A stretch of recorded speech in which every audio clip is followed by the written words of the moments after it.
Alors, sur capital.fr, les constructeurs chinois prêts à brader leurs voitures électriques en 2024. Mais c'est ce qu'ils vont faire, hein. Je pense que, comme j'ai déjà dit, alors ils arriveront peut-être pas à contrecarrer entièrement la perte du bonus, mais au moins, je pense.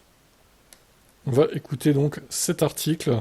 Penchés sur les calculs de leur score environnemental afin d'être éligibles au nouveau bonus CO2, qui fait la part belle aux véhicules électriques produits en Europe.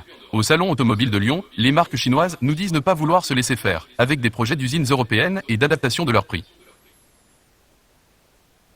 On ne parle que de ça. Le bonus écologique est le sujet incontournable au Salon automobile de Lyon, qui se tient du 28 septembre au 2 octobre. Car le gouvernement a décidé de serrer la vis, autant sur les critères d'éligibilité, score environnemental, que sur les montants de l'aide attribuée, qui feront des gagnants et des perdants. Des modèles fabriqués hors des frontières européennes tels que la Dacia Spring vont être exclus du périmètre du bonus écologique, tout comme les véhicules des nouveaux constructeurs asiatiques. Alors forcément, sur ce salon lyonnais orienté vente et business, tous communiquent sur le bonus écologique avant qu'il ne soit trop tard. Parmi les 50 marques présentes à l'événement, il y a notamment les chinoises, MG Motor, BYD et Way Elite Motor.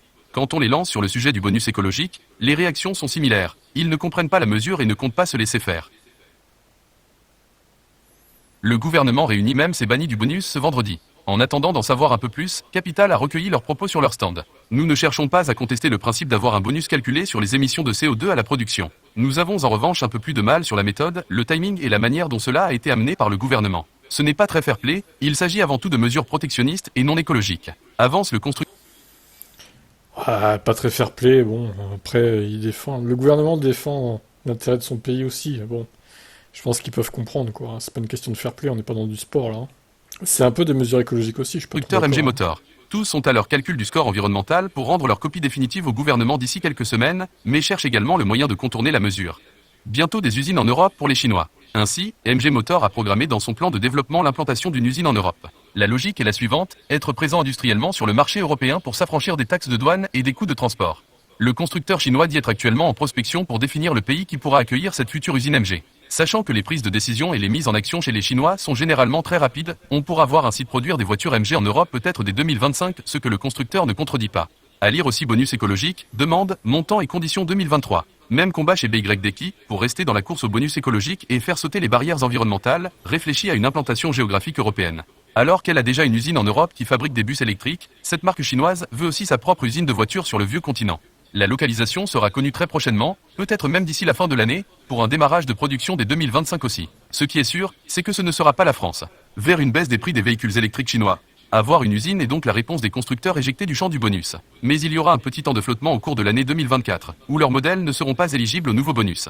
Si MG ne pense pas, pour l'instant, à une baisse de prix de ses MG4 et MG5, puisqu'il a aussi sa formule de leasing à 99 € par mois, BYD songe déjà à lancer les grandes manœuvres. Si le bonus écologique nous est retiré pour X raisons, nous adapterons notre stratégie prix, il n'y a aucun problème. Nous y réfléchissons sérieusement, assure le directeur de la communication de MG Motor France, Jean-Briac Dalibard. En fonction de l'impact qu'aura la suppression du bonus, il affirme que la marque serait en mesure de baisser, pendant cette période sans usine européenne, les prix de ses modèles du montant du bonus.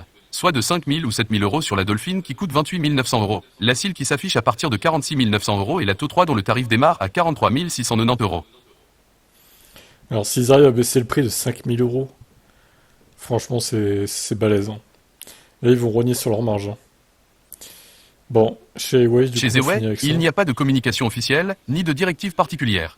La marque chinoise dit qu'elle développera sa stratégie une fois que la fameuse liste des véhicules éligibles au bonus CO2 sera dévoilée, le 15 décembre. Mais son objectif est de rester compétitive au niveau des prix, et cela peut se passer de différentes manières, comme une compensation financière du bonus. Bon, de toute façon, Huawei, ils sont un peu largués parmi les trois qu'ils ont cités, MG, BYD et Huawei, c'est les moins bons, hein, clairement. C'est les plus largués, quoi. Ils sont pas au niveau des autres Chinois, hein.